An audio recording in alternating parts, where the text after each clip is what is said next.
Welcome to the Abundant Vision Fundraising Podcast. Whether you are a seasoned professional or a first-time fundraiser, we have the advice you need to take your next step toward major gift mastery.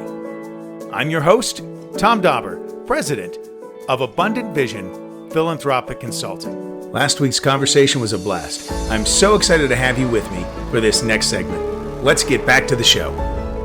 Now, I noticed as I was reviewing your LinkedIn profile that you have a black belt in Six Sigma. That sounds so impressive.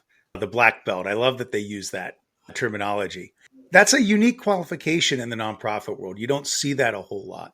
How has that helped you to be a better leader in your specific context? Are there common areas of inefficiency maybe that you find nonprofits struggle with? And maybe talk a little bit about what that certification even means, because all of our listeners may not be familiar. Yeah, so Lean Six Sigma is just one of many methodologies for process improvement, and it's a series of tools that, when used in the right setting and the right time, can help organizations become more efficient and more effective at the work that they're doing. It's a methodology that started in the manufacturing industry, and it's essentially, fully embraced in nearly every manufacturing environment in the world. It's very hard to find an organization that's not using Lean Six Sigma at a global level when you get into the Fortune 500 companies and the manufacturing settings. It's been a little bit slower to be adopted in more service industries, and in particular the nonprofit community. It's been very slow to be adopted.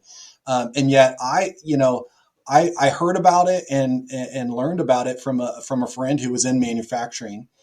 And so I started to investigate, and I was in a role at the time where I was, in charge of really increasing our ability to serve families. And so we had set some pretty aggressive goals to grow how many families we were going to serve. But, you can just try to raise more money, right, and serve more families, but that's, oftentimes not really possible. And so it was really about, how do we become more efficient at serving with the resources that we had? And so I went through the training really with that lens in mind of saying, we need to do more for our community without necessarily having to go out and raise, more money to do it. And so it was a great experience. And what I found, and I kind of joke about this, is that nonprofits, especially the smaller nonprofits, are the original lean organizations. So lean is all about eliminating waste, doing things as efficiently as possible. And there's a certain sense that, especially small nonprofits, we have to do everything lean. We don't have any waste to begin with. Right. And so it was really fun because, when I started looking into it, I'm like, there's a lot of things that we do really, really efficiently just out of necessity. Right. When you want to help that next family, you figure out what is the best way to do it and to do it as efficiently as possible. But what I also found is that because we oftentimes have multiple hats and we're overworked, is we don't ever stop and say, hey, is this process the best process or the most efficient process for accomplishing what we want to accomplish? And, again, when you're busy and doing, a lot of different things, it's easy to just kind of fall into this rut of doing things the same way without really asking the question, is this the best way to do it? And so I have loved, being able to use the methodologies of Lean Six Sigma to kind of ask those questions and kind of, pull back and say, hey, is there a better way for us to do this that eliminates some of the waste? And so an example would be, maybe a nonprofit that serves families in the community, and they have donors that call them up and say, hey, do your families need a couch? Because I have this couch I want to get rid of. And so this nonprofit, which, giving furniture is not really part of their mission, but they know that some of their families need furniture. they figure out, okay, well, do we have a donor that's got a pickup truck? And maybe a couple of staff members can go with that donor and go pick it up. But then we have to figure out a place to store it because we don't know anybody right now who needs it, and then we got, when we do find somebody who needs it, then we need to find another donor who has a pickup truck and we got to go pick it. And so you see this whole process laid out of they want to do good. They want to help both their donor, but also the families that they're serving, but they're not equipped to do it. But they don't stop and think about how much wasted time and energy that goes into this one simple request of, hey, I have this couch I want to donate. And I share this as a real example because we've partnered with agencies that used to do this all on a regular basis. And I said, hey, I have a fleet of trucks that are out collecting furniture in the community every day. And why don't you let me take that burden off your shoulders when that donor calls? And then when your clients need furniture, they just come my way and they can get exactly what they need. And so we were able to create this kind of win-win relationship. But if it hadn't been for, really just my ability to kind of see the inefficiency of that process for them, because they just assumed it was the way to do it. But when I gave them maybe an alternative process, they realized, man, how much time are we wasting doing this, all in the name of doing something good. Well, as you describe what you're doing, I'm reminded that I introduced you and the organization you're with, but I haven't really asked you to share much about what it is you're doing to serve the community. And we'll talk more about maybe your mission and your vision later. But could you just give just a brief synopsis of who is the Furniture Bank? Yeah, so the Furniture Bank exists to help families in our community who are going through some sort of life crisis have access to the basic furniture and home goods that they need as they navigate that crisis. And so you can think about, the worst moment in your life that whatever challenge you're going through, but imagine going through it without having a couch to sit on or a kitchen table to have a meal at, or even worse, a bed to sleep on. Yeah. And just the lack of furniture just, makes the impact of that challenge that exponentially more difficult. And so we provide that basic furniture so that they can focus on whatever that next step is in their journey towards where they want to go in life. And so it's a very simple, collecting a lot of furniture and then getting it back out to the folks in our community who need it. Tom Dauber here for Abundant Vision Philanthropic Consulting. Fundraising can be hard work, and it can be hard to mentally get into the place you need to be in order to see new opportunities. Everyone struggles with it. We are like the fish in the fishbowl who just can't see the water they're swimming in. That's when having outside expertise comes in handy. For 25 years, I've been helping nonprofits analyze their challenges, discover new ways forward, and develop clear plans that lead to greater fundraising revenues. Now I am available to help your organization develop the abundant vision it needs to inspire new levels of philanthropy at your nonprofit as well. Check out abundantvision.net to start your journey toward greater fundraising success today. Now, back to the show. Yeah, there was a time in my life, and I didn't think about myself as homeless at the time, but because of the way, I had rented the house I was living out to somebody else, and I was looking to move, and I was in contract, and the home didn't pass inspection. And all of a sudden I found myself without any place to live. I was living in an RV in a good friend's driveway.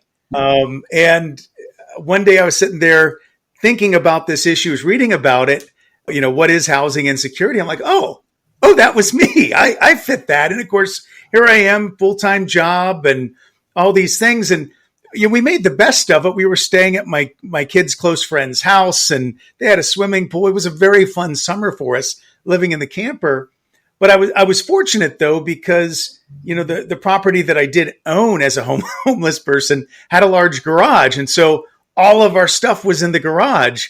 But had I not had that, and let's say we did eventually take possession of a house to live in a few months later, but but to go into that without beds, without, all those different things. And I was certainly not in the financial place to, outfit an entire house. So I can certainly have not had the experience that many of your clients have, but I can really think about, wow, that would really be helpful. Or you see the folks, at the intersections, or you see the tent communities, there at the off ramp, and you think about those folks, God bless them. Hopefully they do find a home, but what's that going to be like going from, everything I have fits in a tent, and now I've got, maybe a 600, 800 square foot home. Where do I even start? So your organization is really providing a great level of support and a vital support for our community. Yeah, absolutely. And it doesn't take a lot of creative thought to kind of realize really just how important furniture and home goods are to someone's life. And obviously getting a roof and four walls around someone is the first step, but it's not that much of a step up from sleeping on the ground to sleeping on the cold floor of an apartment. Right. Yeah. And so it really is such an impactful point in someone's journey to getting back on their feet and whatever that looks like based on whatever challenge that they're going through. Now, just to shift back for a second to the idea of Lean Six Sigma and operational excellence and all that great stuff. So somewhere in the listening audience right now, there's an executive director who's thinking, oh man, I've never thought about applying these principles to my organization. Where would someone like that even start? Like, what would be the questions maybe they would want to ask themselves to begin thinking about, how do I improve processes at my organization? Well, I think it starts with, are we committed to excellence as an organization? Are we committed to improving everything that we do, even if we think we are doing it the best way possible? I think a lot of times there's this subtle belief that, well, it's always been done that way, so we don't need to improve, right? And as as a CEO in particular, I think we have to get that out of our minds and constantly asking the question, well, can we improve? And is this the most efficient way we can do something? And I think it starts there, and then you can begin to breed a culture around continuous improvement, and I think a culture of ownership. And so I use this example of if people don't feel like they own something, they don't take any responsibility for it. Yeah. And so when I was going through my Lean Six Sigma training, I kind of did a little bit of an experiment just to kind of gauge what's the culture of the organization I was with at the time. And so there was a delivery of printer paper that got dropped off right in front of the copying machine. And so I slid the boxes of printer paper over right in front of the copying machine, where it made it really inconvenient for people to either go make copies or to go pick up their, whatever they printed. And I just wanted to see what would happen. And luckily my cubicle was right where I could kind of see and just watch and observe.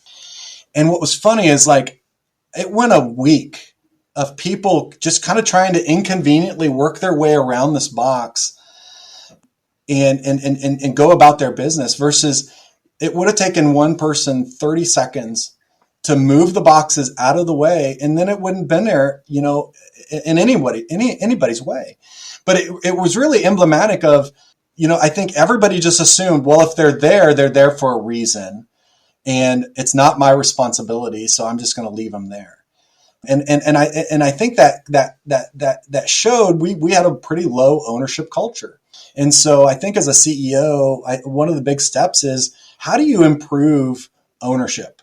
How do you help everybody in the organization feel like, hey, I'm a part of owning this mission, owning this vision, owning everything that we do. And when I see something, even if it's not my responsibility, but if it looks out of place or it needs fixed, I'm going to bring it up. Or if I have the ability and the authority, I'm going to fix it myself. And I would say that's a great place to start. Did people bristle when you brought that illustration, that example up of what you saw? Yeah, because I think a lot of people were like, well, they go to that defensiveness. Well, it's not my responsibility. That's, so-and-so's responsibility to put the paper away. And yeah, that is their responsibility. But, I think in an efficient and effective organization, we all have a responsibility to, when we see something that is that's inhibiting our effectiveness, we have a responsibility to raise the red flag and say, hey, is this supposed to be there? And even if it's not your job to actually move it, it could have been just the simple question of like, hey, is this supposed to be here? Is there a reason this is here? And whose responsibility it is could have said, oh, I didn't know it was delivered. Thanks for letting me know. I'll get it taken care of. Right.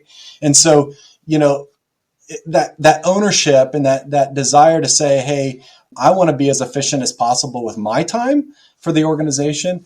I'm going to call out these things when I see them and try to find a solution for it. And if it's not a solution I can come up with, I'm going to bring it to the people's attention that can come up with the right solution. So once you identify an area of an improvement and you share that information with folks and you see that response, well, what you're really trying to do is change the culture of the organization, trying to mediate change. That can be challenging. Do you have advice to folks? Maybe they've already done some of this stuff, but now they're thinking, oh my gosh, how do I change some of these deep-rooted cultural issues in my organization? Do you have advice for those people? Yeah, I think it comes down to values. When we as an organization, revisited our values a couple of years ago, one of the things that we set and set as an expectation is that we do things with excellence. And that comes down to every aspect of how we operate, from the way that we collect furniture from furniture donors.